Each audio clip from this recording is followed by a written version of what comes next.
Hi Nature Preschoolers, I have a surprise for you today. I received a big package from Blue Sky Bees and I wanted to show you what all came in the box because this is something I was going to share with you, but since you're all at home, I wanted to share the unpackaging. So here we go. First, there's a big red sticker on the box and it says, "Handle with care, fragile." Thank you. Two big red stickers. Here's the packing receipt. Save that.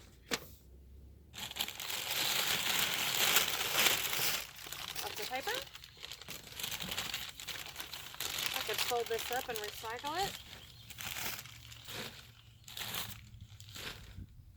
Ooh, first thing, a frame grip. This is something that I don't need, but they gave it to me anyway. This is for people who keep honeybees. We don't keep honeybees, so this might be a good giveaway to someone that does keep bees. It's a tool that helps you pull your trays out of your bee box. So here's the first new bee house. This one is just like one of our other ones, our best house. I've already talked about our variety of houses that we have, the good and the bad. This is the best one we have. So first off, I'm pulling out cardboard tube holders and two new things. I've talked about these before. I ordered a bunch of new cardboard straws that you take. These are inserts that go in these cardboard tubes. So I've talked about these before in another video, but I was just showing you how they work. Like that, perfect fit. So I ordered a lot of these. I think I ordered about 150 more. These come in different, various package sizes. So there's that. So I'm going to put this out of the way while I talk about the bee houses.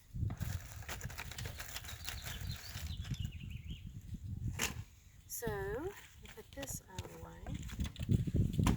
So here's our first house, and inside of it has something new that I've never ordered before. I do have wooden trays, but not like this. These are for leaf cutters. They have trays that are various sizes, so there's kind of like a little landing pad on this ledge, but it helps bees recognize their area differently, and it kind of gives a little bit more space for them to land. So there's that. Oh, and let me tell you also one other thing I haven't talked about on these trays.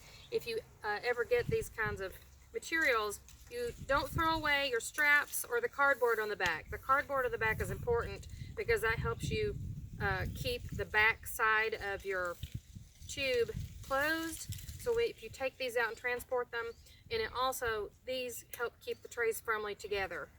So if you're unpacking, don't throw away rubber bands in your cardboard backing. I made that mistake. Now here is another set that I bought. These I have a burnt edge on the front, and these are for mason bees. Same thing, they have the cardboard backing and these really good rubber bands. So I bought a bigger box because, as I've told you earlier, we have the Costco bee barn and it's falling apart. It needs to go bye-bye, but I'm saving all of the tubes and the trays from my Costco bee barn to put inside of here. This is going to be a transition season, so I will get rid of the bamboo tubes in the bee barn after I make sure that they've all hatched out next year, or this fall, late this fall, maybe late November or in March of next year.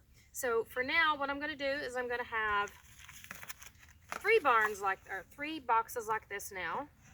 I'll have two small ones and one big one. We're going to line them up over here near our pollinator garden. Our boxes right now are completely full. I think all of the tubes are full of mason bees and leafcutter bees, so they're still active. So I'm glad that these came on time. So now I'll have way more tubes than they probably need, but that's okay. I'll put some of these tubes out, maybe half of them, and see what happens. And this is a new item I wanted to show you. Put this one here. I'm going to do that. So you can see how much room is left in there. I could stack these up if I wanted. And then I could put straws along the edge, or I could put bark if I wanted.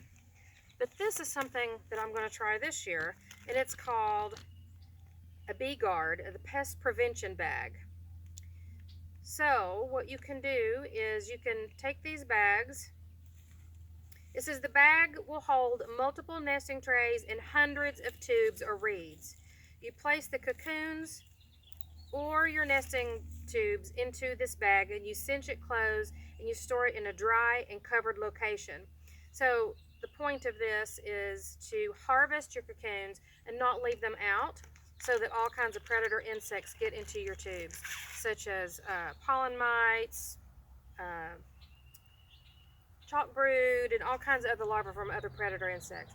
So this is a breathable bag, so it's really big enough so you could put lots of trays in here and tubes, seal it up. So I bought 2 of these kinds of mesh bags, and I'm going to put them in my shed. But you need to make sure and mark your calendar so you remember to check on them periodically, depending on what your temperature is.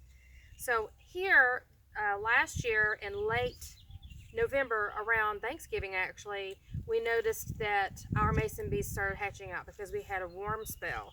So part of them hatched out, and then the rest of them hatched out in late March when the temperature started getting up higher consistently.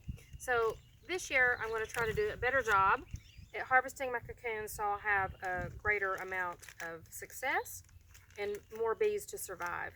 So I'm excited to have 3 new boxes, or 2 new boxes, and have 3 really good boxes total, and we'll line them up over there next to our pollinator garden. Well, hopefully we'll have better productivity in our garden and our trees, and make a safer and healthier home for our native bees, the mason bees and leafcutter bees. Hope you enjoyed this, friends. Bye.